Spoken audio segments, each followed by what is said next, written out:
Part 1. You will hear a telephone conversation between an employee of an airline company and a customer. You have 30 seconds to look at questions 1 to 6.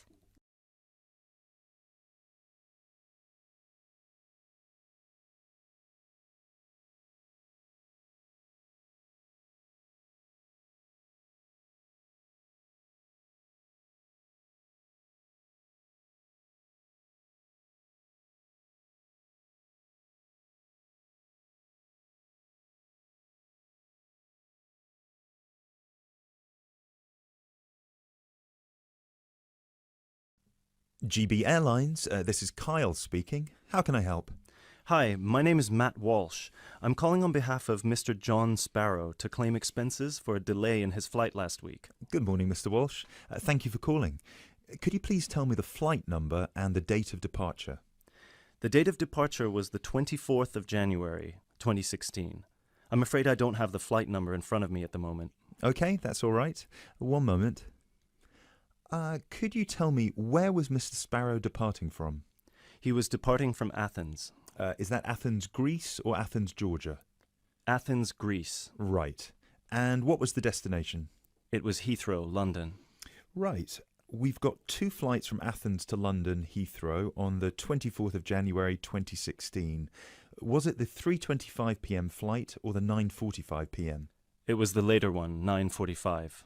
Okay, so the flight number is GB1011. Right, okay. Okay, yes. I can see that Mr. Sparrow's flight was cancelled and he was booked on the next flight on the 25th of January at 3:25 p.m. Is that correct? Yes, that is correct. According to our system, one of my colleagues spoke with Mr. Sparrow on the phone on the 24th to inform him of the cancellation and offered to book a hotel for him for the night, but Mr. Sparrow preferred to book one himself. Yes, because he didn't want to stay near the airport, as the next flight was in the afternoon. Yes, of course. Could you tell me which hotel he stayed at? Yes, he stayed at the Hypnos Hotel. Oh, could you spell that for me? Of course. That's Hypnos. Right. Thank you for that. And could you please tell me how much the total cost was for the night? Sure. It was 73 euros. Right. Do you have a copy of the receipt for that? Yes, of course. Would you like me to send it to you? Yes, please. Can I email a picture of it to you? Absolutely. The email address is refunds@gbairlines.co.uk. Great, thank you. No problem. Were there any other expenses you wish to claim? Actually, yes.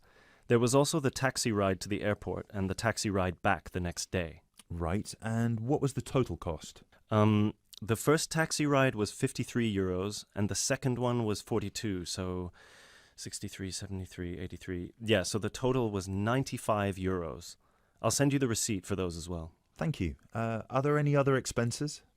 No, I think that's it.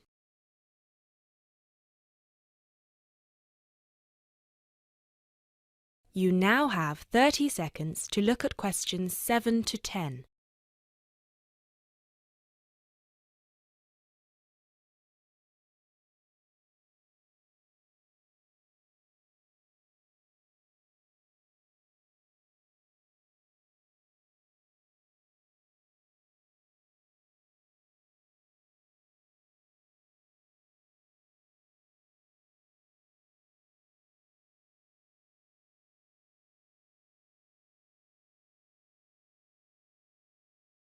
Excellent.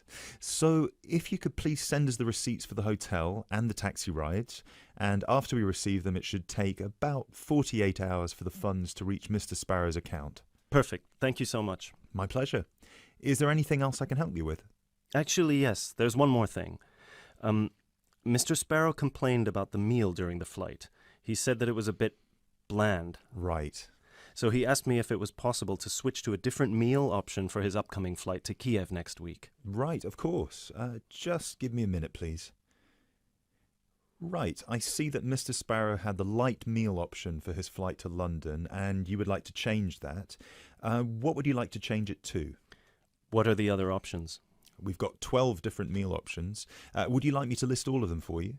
Well, Mr. Sparrow has told me that he would prefer something without meat. How many of these do not contain meat?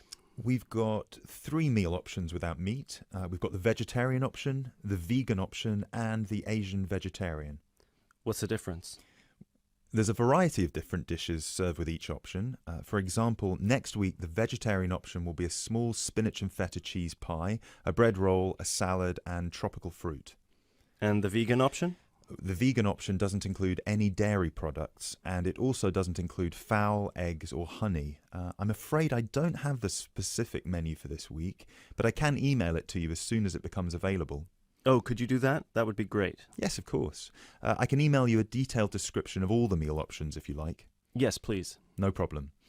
Please do not forget to call us back to change the meal option. You need to do that 48 hours before the departure time for international flights and 24 hours for domestic flights. So 48 hours for this one then? Yes, exactly. Perfect. Oh, no, I'm sorry. Transatlantic flights require 48 hours.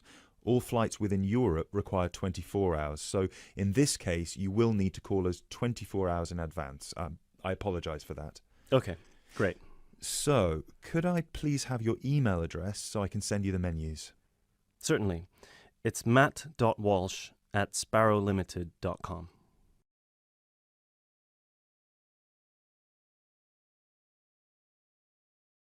That is the end of part 1. You now have half a minute to check your answers.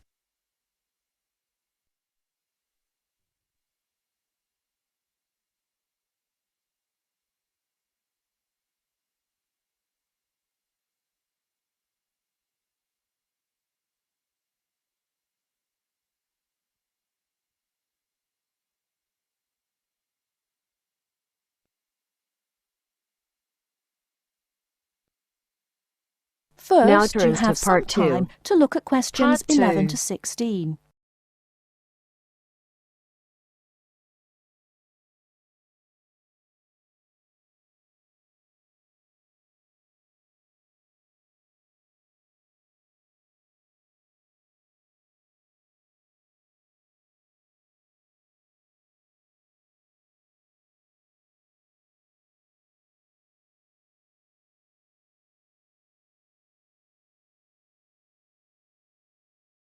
Now, listen carefully and answer questions 11 to 16. Good afternoon. Hello. How can I help you? I'd like to make a transfer, please. You want to transfer some money? That's fine. Let me just bring up some details. Right, here we are. Can you tell me your name, please? It's Alice Deltour. Okay, and your date of birth? 20th of February 1982. Right, and for security, can I have the first letter of your password? It's B. And the 5th letter? That's F. Fine. Now, where do you want to make the transfer to and from? I'd like to send money from my current account abroad. Which country are you sending it to? To China. My boyfriend is on holiday there, and he's run out of money. Oh dear. China, okay. Now, there are several ways to do this. We can do it by credit card, by electronic transfer, by cheque or by banker's draft. I'm not sure. What's the best way? Well, that all depends. The simplest way is by cheque, really. I just write the cheque and send it. Yes, but it can be very slow and take a long time for the money to clear, between 3 to 4 weeks. How soon do you need the money to get there? I'd like it to get there in the next couple of weeks. So really, sending a cheque is going to be too slow. Yes, I think so. Let's look at electronic transfer then. This usually takes between 2 and 5 working days. That's 2 to 5 days. Working or business days. If you send it on Friday, it will get there the following Friday at the latest. I see. That's much better. Yes, but we do charge a fee for this. We charge a flat fee of £21, and on top of that, the receiving bank may charge a fee, and an agent may also charge you for transferring the money between banks. So, how much is it altogether? We can't give you an exact amount. You need to check it with the receiving bank and any agents that they use. I see. Also, you can send it in sterling or dollars from here, but there will be an additional fee depending on the exchange rate when you convert it into renminbi. So there will be another charge too? I'm afraid so. Does it make any difference if I send it in dollars or sterling? It could make a difference according to which currency has the best exchange rate. The other difference is this. If you send dollars, the amount goes through the US clearing system. We send the money to our branch in London. They then send it to our branch in New York, and the New York branch sends it to the bank in China. It goes all around the world then.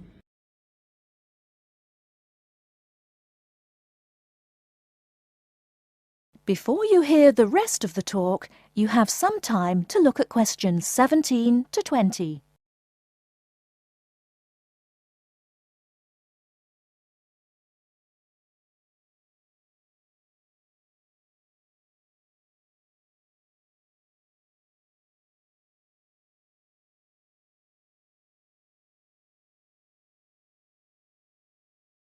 Now listen and answer questions 17 to 20.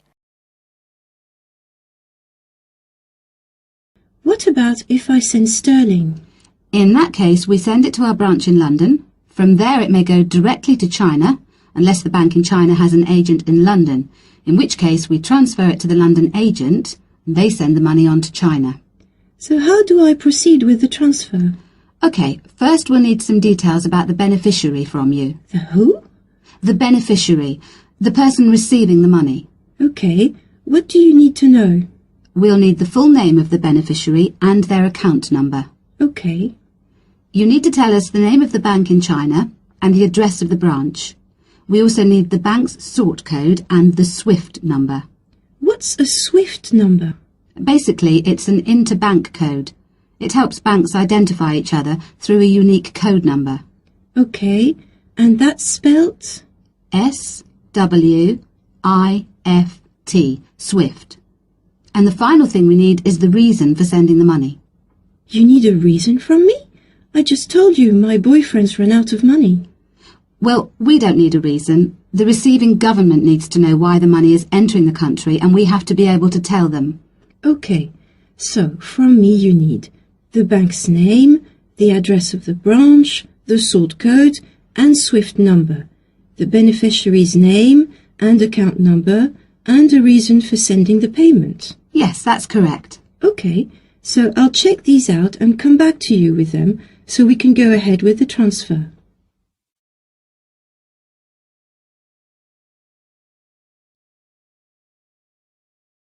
That is the end of part 2. You now have half a minute to check your answers.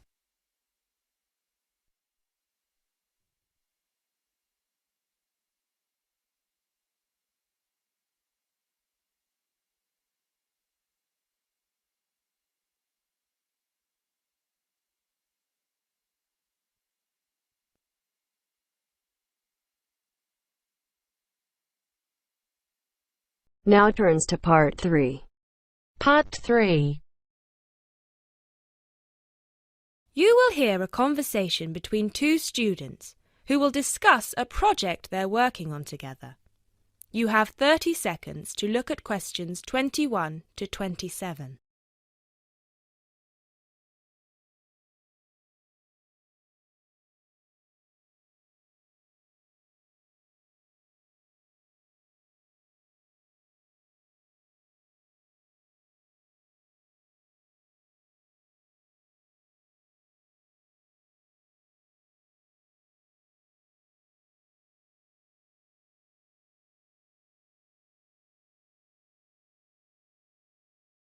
Hey Jess, glad you could make it. We've got a lot to discuss. Hi, Matt. Yes, sorry I'm a bit late. I did bring all my notes with me. Yes, me too. Where shall we start? Well, I think it would be a good idea to clarify our objectives just one more time. Yes, good idea. Okay, here we are. We need to record, photograph, and identify the plant species in 10 1-square-meter plots. Does it say anything about where these plots should be and how they should be laid out? Ah, here it is.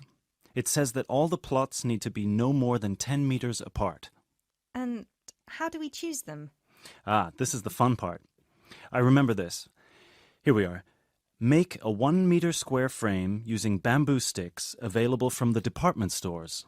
Yes, we've already done that. I know, I'm just reading the whole section. Okay.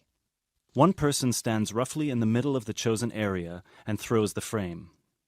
The other person uses a tape to mark out the square where the frame landed and returns frame to thrower. The thrower then turns a few degrees on the spot and throws again. The thrower must turn slightly after each throw and vary the force of the throw until after the 10th throw they are pointing in almost the same direction as the first. That sounds a bit complicated. That's only because it's all in writing. It's just a simple throw, turn, throw, turn, throw, turn until we have 10 squares. And I guess you want to do the throwing. Well, if you don't mind. I'm sure you'll be more accurate at marking the squares. Yes, I am sure I am, and I'm sure you've got a stronger throwing arm.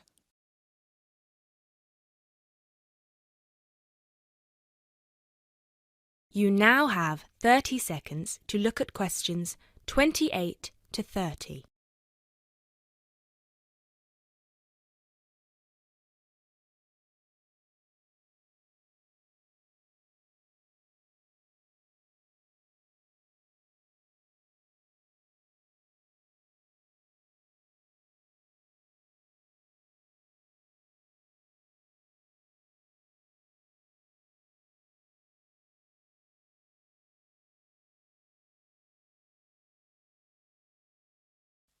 Okay, good. We've got that sorted. Now we need to decide where to go. Yes, I've been thinking about that and I've brought the map. Ah, well done. I forgot mine. Now, I've identified 3 possible locations, but they've all got some disadvantages. Okay, fire away.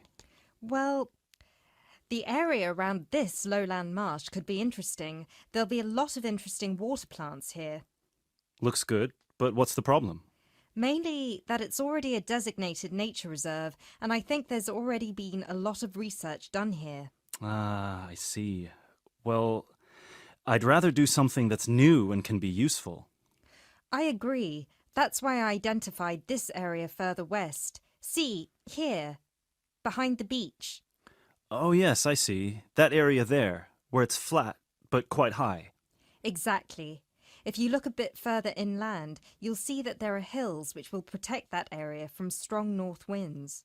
I see. Excellent. But what's the problem? Just that it may not be very interesting. We know that the geology there is not conducive to a wide variety of plants. I agree. So what's your last idea? Well, I think this one is a bit of a winner, although I did want to show you the other 2. Look up here, on the north coast. Where?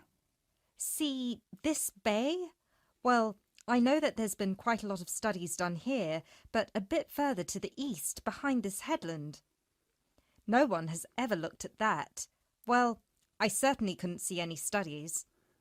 That is interesting. And the plant life could be a bit different because of the shelter from the wind the headland provides. Exactly. Brilliant, Jessica. That's a great idea. We'll go there. Thanks. Now all we have to decide is when is a good time. Well...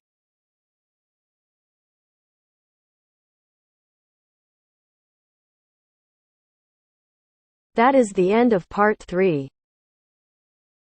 You now have half a minute to check your answers.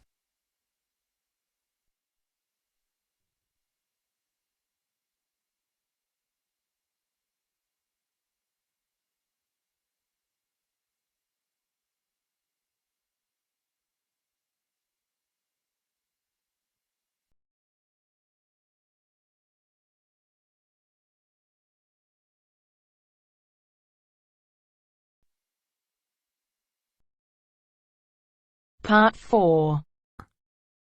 You are going to hear a talk on Anne Bonny, a female pirate. First, you have some time to look at questions 31 to 35.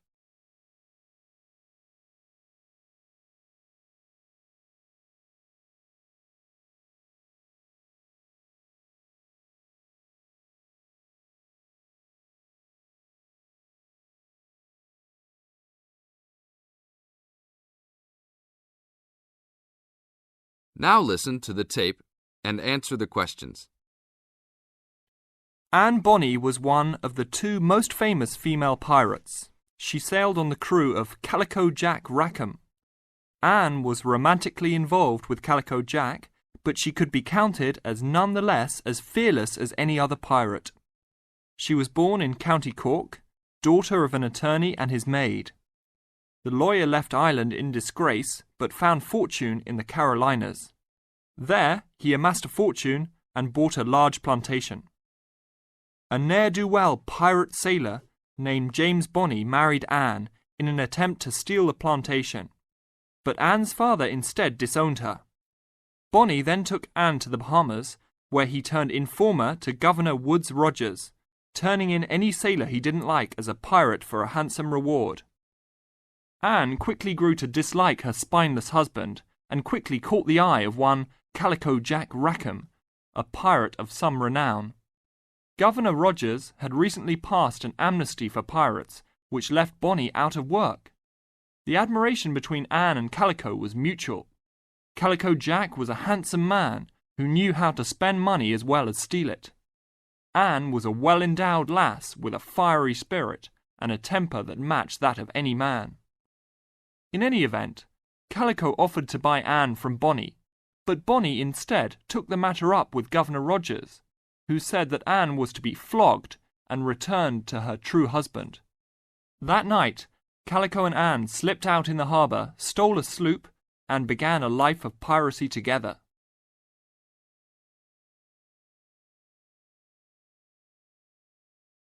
Now look at questions 36 to 40.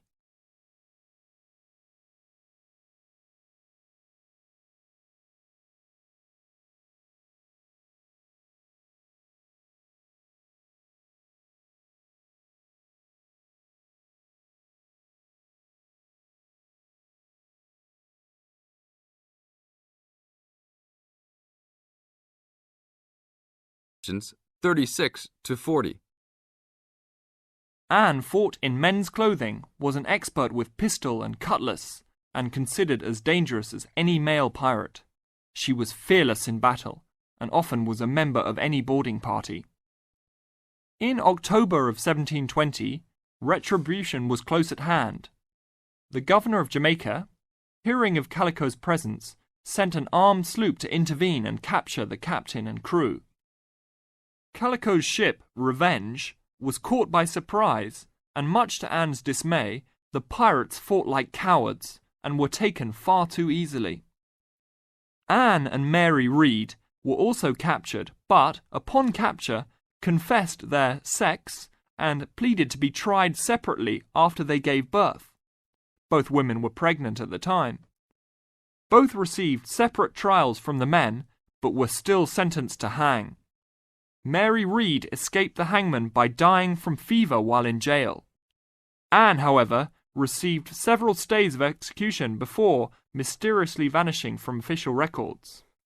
It is believed that her father, who had contacts in the island, forgave his daughter for her acts and ransomed her back to the Carolinas, where she assumed a new name and a new life.